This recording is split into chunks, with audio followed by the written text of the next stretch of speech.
Hello and welcome to Wedding Wednesdays with Weddings Online. My name is Kelly and I'm a former wedding planner and blogger, and I'm obsessed with weddings. If you're planning a wedding in Ireland, you're in the right place. You're going to learn the tried and tested methods to planning your dream wedding without the added stress. Think of this as your one-stop shop for everything to do with planning your wedding in Ireland. With me, your new wedding planning bestie, and a cup of tea. This is Wedding Wednesdays with Weddings Online. Hello and welcome to a new episode of Wedding Wednesdays with Weddings Online. Today we're going to be talking about all things fun, because if you're going to be having a wedding, if you're hosting your guests, your friends and family, you want to host a fun wedding. Obviously it's going to be romantic, it's going to be very special because you're going to exchange vows. That's a given, but you want your wedding to be fun. So today I'm going to walk you through a list of things that you can do. Some of them are very practical things. Some of them are just slight tweaks to the way you might be thinking. But I guarantee you that if you take my advice, you're going to end up hosting the most fun wedding and all your guests are going to have the best time, which of course that's what you want to do. You want to host your guests and say, hey, have the best day because we are about to have a fun wedding. So before we get started, this is what I want you to do. Think back to a wedding or an event that you've been to that is memorable for the right reasons. And think about what it was that made it so memorable, something that made it really fun. Now, I can guarantee you it wasn't the flashy, expensive things that the hosts invested in. It wasn't the perfect decor. It wasn't the little details. It was probably something that made you feel special. It was probably something that got you into acting. It could have been, some element of the day that got you into acting with people that you hadn't met before. There's normally something that happens at a wedding or an event that makes people go, oh my gosh, this is so much fun. And it's normally not those tiny details that we tend to get stressed about. So I'm certainly not saying that you should forget the tiny details, but for today, we're talking about hosting a fun wedding. And so we're going to focus on the big picture. So let's get started. Very first thing, if you want to host a wedding that is fun for everyone, the first thing that you need to do is you need to relax. Just relax, take it easy. And what I mean by this is before you get to the wedding day, remove any traditions that just don't feel like you. Some traditions are very special and meaningful, and there are things that you include in your wedding because they actually mean something to you, and there's symbolism behind the tradition, and you want to embrace that. If that's you, then go for it. That's a great thing to do. So for my wedding, my husband and I, we decided to cut the cake. That's a thing that couples do. But we deliberately chose to cut the cake. We didn't just do it because that's what you do. And we made a moment of it. So the thing that was slightly less traditional for us is that when we cut our cake, we did it right after the ceremony with all our guests, and then only some of those guests joined us at the next location for our reception. It's not traditional, and in Irish weddings not a lot of people do things like that, but what we wanted was for everyone at the ceremony to feel like they were part of the celebration. It was kind of like a nod to the type of wedding that our parents' generation was having, where they didn't have big receptions. They had the ceremony and then it was cake and tea afterwards. And so we cut our cake deliberately, traditionally, but in a non-traditional way, and it was a special thing for us. So my advice to you is, when I'm saying relax, I'm saying if you're going to incorporate any traditions into your wedding, do it thoughtfully, do it deliberately, do it with purpose. And anything that doesn't feel like you, anything that feels a little bit too stiff and just not quite right, just don't do it. It's your wedding. You can do things the way you want to. And if you relax into it, it'll end up being fun for everyone. Now, the second part of relaxing is what you do on the day. If you, as a host, are relaxed, you're having a great time, your guests will be the same. They will also relax and they will also have a good time. So the more stressed and wound up you are, the more uncomfortable people around you will start to feel.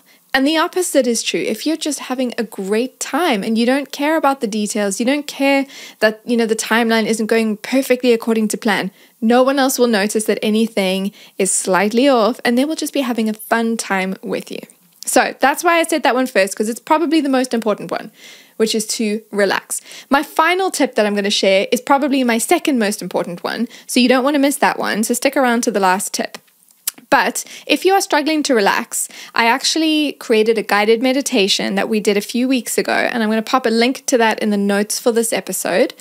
In the guided meditation, we did the 3-4-5 breathing, which helps you to really relax. We did some affirmations to remind you of what you're doing, why you're planning your wedding, and why it's so meaningful. And we also had we just had some walkthroughs of visualizations of what the day is going to be like and what you're picturing, and just imagining yourself on the day, feeling relaxed and no stress at all. So if you're struggling to relax because you're worried about the wedding, take a listen to the guided meditation. You can do it at any point in the wedding planning journey. In fact, you could do it the night before the wedding if you want to, or the morning of the wedding, whenever you feel like it's best to listen to it. I hope that it helps you to de-stress and relax. But let's fly through the rest of the list. Next thing that you can do, if you want to host a wedding that is fun for everyone, you want to be thoughtful. Now, there are a few ways you can be thoughtful. It could be things like how you welcome your guests. So if you're getting married in the heat of summer, sometimes knowing that your guests have been driving from all over the country to get to your wedding venue, sometimes it's nice to welcome them with something to drink. And you might be thinking, oh, I just don't have the budget for that. You could do something really simple like water with lemon in the water. Super simple, doesn't cost you anything, and it just shows your guests that you care, that you recognize they've driven from far, and they will start to have fun because they feel looked after. Something else could be the way you seat your guests. If you seat your guests thoughtfully, you're setting them up to have an amazing reception dinner with the people around them. So it could be things like putting people with other people that they know, or if they don't know anyone else, it's putting them with people that they would get along with. And my biggest tip when it comes to seating people is don't do the singles table. I've said it so many times on the podcast and I stand by it. No one wants to sit at a singles table. No one wants to be grouped by their relationship status. So if you have single friends, unless they are a group of friends that all know each other, don't seat them together, but seat them with other people that they know or people that they would really enjoy spending time with.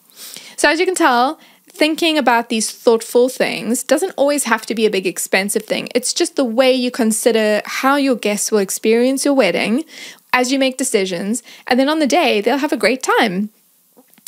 Item number 3. Yes, we're on to number 3. We're talking about no awkward gaps.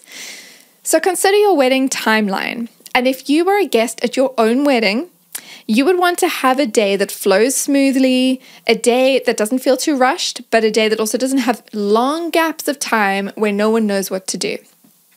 This is particularly important for guests who don't know many people. If you're at a wedding and you've got loads of friends, if you're kind of standing around, you can be chatting with people that you know. But when you don't know lots of people and you're not yet seated in the reception venue, but you're not quite doing anything, you're just standing waiting, it can be really awkward and it can make the day feel very long if there are these long periods of time when nothing is happening. So my advice is to plan a wedding where the timeline flows really smoothly. So I'm going to drop a link to an episode that I've recorded where we specifically address ways that you can avoid those awkward gaps. It's got to do with the timing of things. It's got to do with the way you communicate things to your guests. And sometimes it's including some kind of event or activity or something in the timeline to feel like people are actually doing something, which helps them to have a great time instead of feeling like they're standing around waiting. So I'll drop a link to that episode in the notes as well, because I think it'll be very helpful for you to flesh out your timeline thoughtfully. Next item, make your wedding interactive. And there's so many ways you can do it. It could be having fun props on the dance floor. It could be asking your guests to take photos together, because whenever people take photos together, they're laughing, they're having fun. It could be having board games available during the dancing for guests who just don't really like to dance. It could be, getting people's music requests so that you know that when the dancing begins, you're playing songs that your guests are going to have fun dancing to. And maybe some other interactive things like a glitter station or a place where they can get fake tattoos. Just those types of fun little details that you don't need to have, but they just make it fun and interactive. Okay, next thing. This is a big one. If you want your wedding to be fun for everyone, consider having shorter speeches. And this is how you do it. You give each person who's doing a speech a specific amount of time, knowing that they're probably going to go over that time. So you give them less time than what you're allocating in your timeline. I know that sounds really complicated, but this is what I mean. Let's say you're having 4 speeches and you've designated about 26 minutes or so, maybe half an hour on your wedding timeline for those speeches. Don't take your, let's say, 30 minutes and divide it by the 4 people, because then people will go over time and then you will have less time to do other things on the day, because suddenly your 30-minute gap for speeches has become 45. Instead, if you work out that each guest needs roughly 7.5 minutes per speech, so that they can get the speeches done within that total 30-minute gap, rather, instead of giving them 7.5 minutes, give them 4 or 5 minutes. And then if they go a little bit over time, it's not the end of the world. That's what we did for our wedding, and people still went over time, and it was actually fine because they didn't drag on. So give everyone an allotted amount of time, have your speeches be shorter, and I think you will already have won over all your guests before you even get to the fun dancing part of the wedding, just by having shorter speeches. Okay, here's another one. If you want your wedding to be fun for everyone, you also want it to be fun for the kids. So you can have things like kids' activities like bubbles or coloring books, things to keep them engaged and interactive, things to keep them entertained during the day. You could even hire an entertainer or a childcare service that doesn't just, kind of look after the kids and put them to bed, but really specializes in, giving the kids activities and things to do that will make it so fun for them. And I love seeing a kids' table because it means the kids can be hanging out with people that are roughly their own age. They can have their activities, they can have their bubbles. And as long as that kids' table is near the parents, so the parents can keep an eye on the kids, everyone will be happy. Okay, if you're going to have a fun wedding, you have to do this. You have to serve your favorite food. So you might be into the fancy plated meals. I know for me and for my husband, that was a big thing. And so we wanted the plated meals. It wasn't a thing we just did because that's what you do. It was a deliberate choice. So we did that. But some people feel like they have to do that and that's where it ends.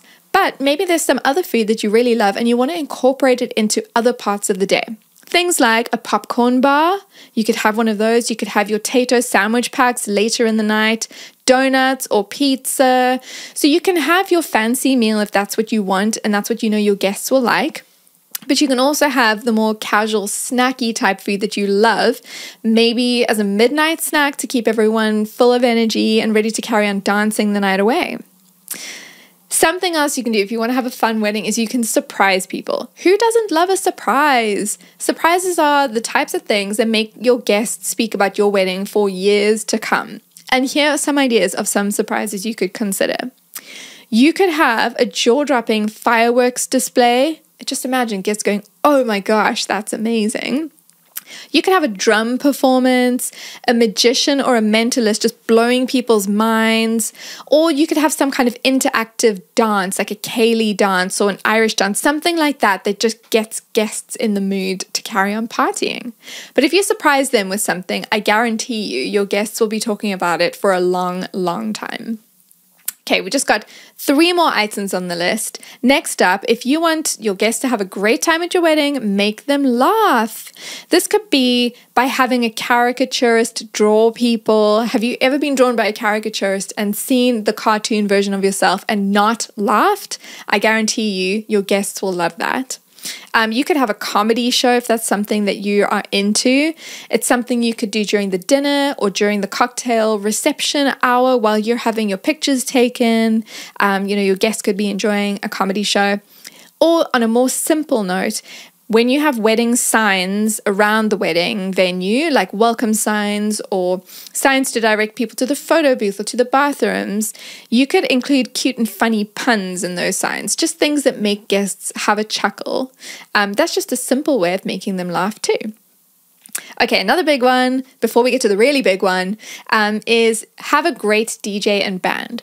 So it seems really obvious, but if you want to have a wedding that's fun for everyone, you want to know that you've got suppliers like your DJ and your band who will make the party fun. So they know what types of songs will get people going. They're able to read the crowd. So if guests aren't super into a type of music, they can make a shift and change things. But that's one way to keep it fun for everyone, is to have a great DJ and band. And finally, this is the second biggest one. So I said the first big one is relax. The second big one is trust your suppliers. I know it sounds weird because we're talking about having a fun wedding. So what does trusting suppliers have to do with having a fun wedding? Well, this is what it is. If you trust your suppliers and you trust that they're going to do a great job, because they will, they're professionals, then you're going to be relaxed. You're going to have fun. You're not going to be stressing about making everything come together perfectly because other people will be doing that for you. And therefore, your guests will be having a great time. So that's why these two things work really well together. If you're relaxed, your guests will be relaxed. But in order for you to be relaxed, you need to trust your suppliers. So always hire professionals, hire people who are worth what you're paying. And then when it gets to the big day, you're not going to be worrying about the details. You'll be trusting your suppliers and having fun in the process. And then so will your guests. Well, thank you for listening today. The Wedding Wednesdays with Weddings Online podcast is produced by me, Kelly, and mixed, mastered, and edited by Glenn Hartman. For more wedding planning tips, advice, checklists, and more, visit weddingsonline.ie.